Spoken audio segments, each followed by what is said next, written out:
Brought to you by V-Guard, co-powered by Sensodyne. उपमुख्यमंत्री अजित पवार यांच्या पुण्यातल्या निवासस्थानी भेटण्याकरता शिवसेनेचे नेते विजयबापू शिवतारे आलेले होते। विजयबापू, खरं तर आज थोड्या वेळात पंतप्रधान नरेंद्र मोदी यांची सभा होते। खरं तर पुणे जिल्ह्यातील तिन्ही उमेदवारांकरता ही अत्यंत महत्त्वाची सभा मानली जाते।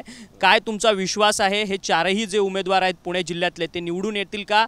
त्या ज्या पद्धतीने शरद पवार आता मैदानात उतरले 1000% चारीच्या चारही उमेदवार चांगल्या विक्रमी मताधिक्याने निवडून येतील। अंडरकरंट असा आहे एकदम परफेक्ट की सर्वसामान्य माणसाला माहिती आहे की ही लढाई ही गावकी भावकी वगैरे कसली नसून किंवा ननन भाऊजे वगैरे नसून किंवा पुण्याच्या सर्वांना माहिती आहे की राष्ट्रीय निवडणूक आहे, लोकसभेची निवडणूक आहे आणि देशाची सत्ता आदरणीय पंतप्रधान मोदी यांच्या हाती तिसऱ्यांदा देण्यासाठीची व्यवस्था म्हणून ही निवडणूक आहे। कॉमन अगदी सर्वसामान्य माणसाला माहिती आहे प्रत्येक मतदार उमेदवार कोण आहे ते महत्त्व नाही, प्रत्येक मत महायुतीला दिलेलं हे मोदींसाठी होतं आहे ही कॉमन धारणा सर्वांना आहे, अगदी सर्वसामान्य लोकांना, खेड्यापाड्यातल्या सुद्धा।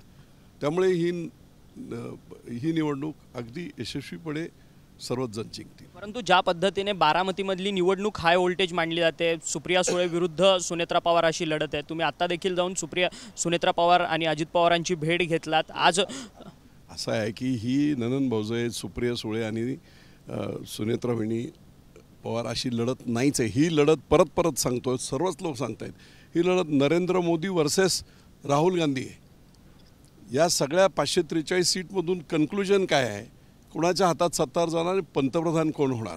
त्यामुळे ह्या खालच्या गोष्टी भावनात्मकदृष्ट्या त्याला रंग देऊन आपलं अपयश झाकण्याचा प्रयत्न होतो आहे। 15 वर्ष ज्या लोकांनी कोणीही अगदी 15 वर्ष कुठच्याही मतदारसंघात जा विधानसभेच्या आणि कुठच्याही गावात जा, आपण जा स्वतः, आणि 15 वर्षात खासदारांचं काय काम आहे विचारात तुम्हाला स्वतःला उत्तर मिळतील। मी सांगायची प्रियाताई म्हणतात की 15 वर्ष तर एकसंघ ही राष्ट्रवादी होती, त्यामुळे त्या राष्ट्रवादी मूळ राष्ट्रवादीकडनं ही सगळी कामं करण्यात आलेली आहेत।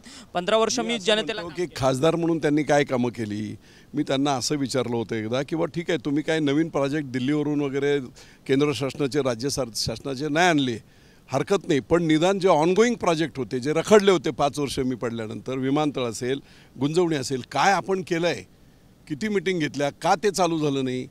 तुम्ही 118 कोटीची पाणीपुरवठ्याची योजना 3 वर्ष महाविकास आघाडीचं असताना बंद पडली होती, तुम्ही तुमच्या बंधूंकडे जरी गेला असता फायनान्स मिनिस्टर म्हणून, ही महत्त्वाची योजना आहे, 4.5 लाख लोकांच्या घरामध्ये पाणी जाणार आहे, याच्यासाठी 25 कोटी लागत आहेत, दादा द्या, दिले असते त्यांनी।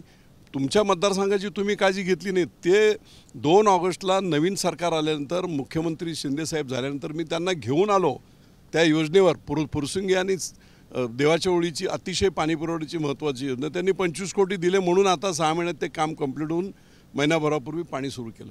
मी असं म्हणतो की नवीन प्रोजेक्ट नाही केले, परंतु जे प्रोजेक्ट रखडले होते 5 वर्ष त्या प्रोजेक्टच्या संदर्भात सुद्धा का आपण फॉलोअप केला नाही, प्रयत्न केला नाही, खासदार म्हणून जबाबदारी होती तुमची। खरं तर आज पंतप्रधान नरेंद्र मोदी दक्षिण कराडमध्ये सुद्धा त्यांनी सभा घेतली, सोलापुरात घेतली आणि आता तिसरी सभा ही जवळपास पुण्यात त्यांची होताना पाहायला मिळतात। राज्याचे माजी मुख्यमंत्री राहिलेले पृथ्वीराज चव्हाण म्हणतात की मोदींनी आता कितीही सभा घेतल्या तरी त्याचा काही उपयोग होणार नाही म्हणून। 4 जूनला त्यांच्या लक्षात येईल की ते किती भ्रमात आहेत ते, त्यामुळे 4 जूनपर्यंत वाट पहा। तोपर्यंत निवडणुका होण्यासाठी, कुंपणावरचे लोक इकडे तिकडे होण्यासाठी अशा प्रकारचा गोबेल्स प्रसिद्धी केली जाते, प्रचार केला जातो। 4 जून नंतर उत्तर मिळेल। परंतु शिवसेनेची अजून देखील जागा वाटपाची अंतिम यादी जी आहे ती अजूनपर्यंत आलेली नाही। नाशिकमधला त्यामध्ये त्याचबरोबर दक्षिण मुंबई आणि उत्तर पश्चिम मुंबई या तिन्ही मतदारसंघांचा घोळ जो आहे तो कायम आहे। आज उद्या क्लिअर होऊन जाईल। परंतु विश्वास किती आहे की यंदा 45 पारचा जो आकडा राज्यात दिलेला आहे महायुतीकडनं तो पार होणार का? ज्या पद्धतीने माड्यामधलं राजकारण, साताऱ्यातलं राजकारण जे तापताना पाहायला मिळतं।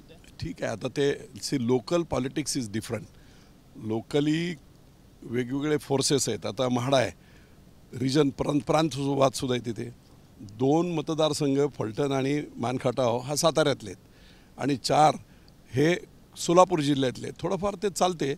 आणि म्हणून पण मला नाही वाटत, बबनदादा तिथे आहेत, संजय मामा तिथे आहेत, आमचे पाटील साहेब तिथे आहेत, इकडे रामराजे आहेत, तिकडे मानखटावमध्ये गोरे आहेत, किती काय केलं, ठीक आहे, एक कुटुंब किती हलवू शकते, एखादा मतदारसंघ होऊ शकतो विधानसभेचा.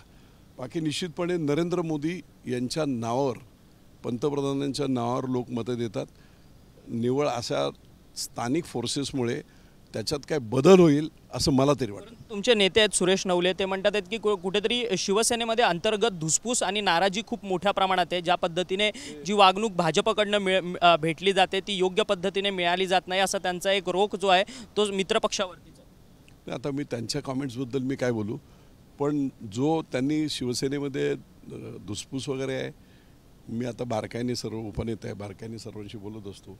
ठीक आहे, निर्णय काही गोष्टी युती आहे, महायुती आहे आणि त्याच्यामधून निर्णय होताना थोडासा वेळ होत असतो, पण शेवटी ॲट द एंड योग्य निर्णय होत असतो. त्यामुळे ऐकावं लागते थोडेफार काही एकमेकांच्या ॲडजस्टमेंटमुळे. भाजपकडनं कुठे दबावतंत्र निर्माण होतं का? कारण की ज्या पद्धतीने विठ्ठल सहकारी कारखान्याचे जे चेअरमॅन आहेत अभिजित पाटील यांच्यावरती दबावतंत्र आणून त्यांची साखर जप्ती केली आणि त्यांनी आज जाऊन देवेंद्र फडणवीसांची भेट घेतली.